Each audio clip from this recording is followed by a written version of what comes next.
भारत और चीन के बीच तनाव इन दिनों बढ़ता जा रहा है।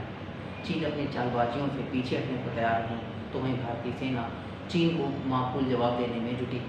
नमस्कार, मेरा नाम योगेश मिश्रा है और आप देख रहे हैं हमारा खास कार्यक्रम भय-बिन होए न प्रीत। जी हाँ, चीन को लेकर जिस तरीके से भारतीय सेना आगे बढ़ रही है और पूर्वी लद्दाख के इलाकों में जिस तरीके से पहाड़ियों में कब्जा कर रही है और चीनी सेना को पीछे हटने पर मजबूर कर रही है, उसमें एक बात का तो साफ संकेत है कि अब भारत बदल चुका है।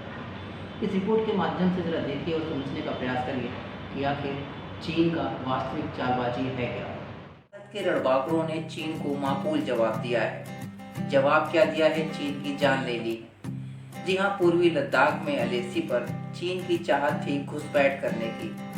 29-30 अगस्त की रात पैंगोंग लेक के दक्षिणी किनारे पर घुसपैठ की कोशिश की, पर बेचारे ये भूल गए कि सामने हिंदुस्तान के रणबांकुरे हैं। भारतीय जाबाज जब दहाड़े तो चीनी चिंपौंजी दुम दबाकर भाग गए। खबर है कि भारत ने 1962 के कलंक को भी धो दिया है। 1962 में चीन ने जिस पहाड़ी पर कब्जा किया था, अब भारत के शेरों ने उसे छीन लिया है। अब ऊंचाई वाली जगह पर भारतीय सेना का कब्जा है। बस यही चीन के लिए सबसे बड़ी मुश्किल है। अब चीन बातचीत करने के लिए रोता गिड़गिड़ाता घूम रहा है। भारत ने शिकंजा कसा तो चीनियों ने धूल चाटना शुरू कर दिया। दरअसल चीन ने कैलाश मानसरोवर जैसे पवित्र स्थान पर मिसाइल लगा दी। अब भोले बाबा ने जरा सा डमरू बजाया तो ड्रैगन डरा डरा घूम रहा है।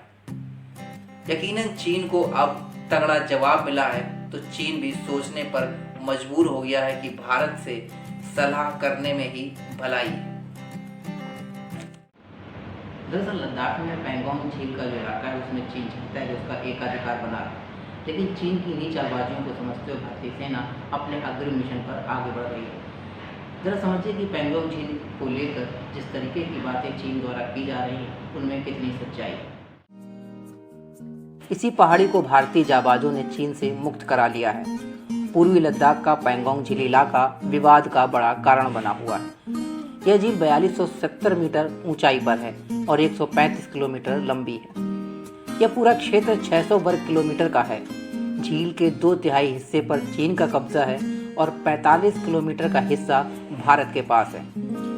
झील के पश्चिम हिस्से को एलओसी बांटती है। ताज़ा विवाद पैंगोंग झील के दक्षिणी हिस्से में है। यह एरिया ब्लैक टॉप पहाड़ी के नज़दीक है। शुरू में दोनों देशों के सैन्य अधिकारियों के बीच बातचीत हो रही है। मकसद यही है कि एक आम रास्ता, एक आम सहमति बनाई जा सके। लेकिन चुशूल को लेकर जिस तरीके से रणनीतिक कार बताते हैं, तो चुशूल को जरा समझना होगा कि चुशूल जो है वो भारत और चीन के लिए आखिर खास क्यों है। चुशूल एक समतल इलाका है, लिहाजा अटैक करने के लिए काफ़ी मुफीद है। इसका इस्तेमाल लॉन्चिंग पैड के रूप में किया जा सकता है। 1962 में चीन ने पैंगोंग झील के उत्तरी और दक्षिणी हिस्से का इस्तेमाल किया था, जिससे भारत को करारी शिकस्त झेलनी पड़ी थी। लेकिन अब वक्त बदल गया है। चीन को हमारे सैनिक करारा जवाब दे रहे हैं। खास बात यह है कि 1962 में चुशूल के पास रेविनला और रेजांगला के पास 13वीं कुमायूं बटालियन ने जी जान से लड़ाई लड़ी थी। यहीं पर मेजर शैतान सिंह शहीद हुए थे। अब भारत ने यहीं पर अपनी स्थिति को काफ़ी मजबूत कर दिया है। यानी भारतीय जवान अब चीन को उसी की भाषा में करारा जवाब दे रहे हैं। भारत और चीन का विवाद किसी एक मुद्दे पर नहीं, तकरीबन 7 से 8 ऐसे विवाद हैं जहाँ पे चीन भारत को लेकर अपनी चालबाजियाँ छोड़ने को तैयार नहीं, और इन्हीं 7-8 मुद्दों पर भारत जो है वो चीन को करारा जवाब देने में जुटा है।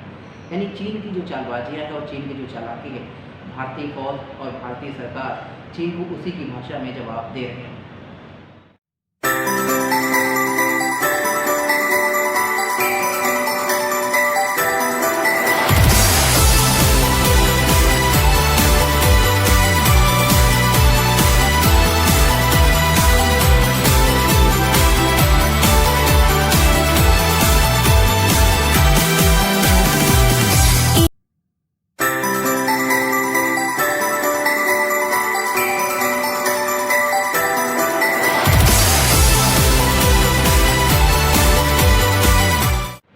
यकीनन भारत की सेना अब चीन की सेना को करारा जवाब दे रही है। कि पूर्वी लद्दाख का इलाका हो, दक्षिण लद्दाख का इलाका हो, या फिर किसी भी चीज़ से जहाँ पे भारत की सीमा अटैच होती है या मिलती है, वहाँ पे भारत की सेना को जो जवाब दे रही है।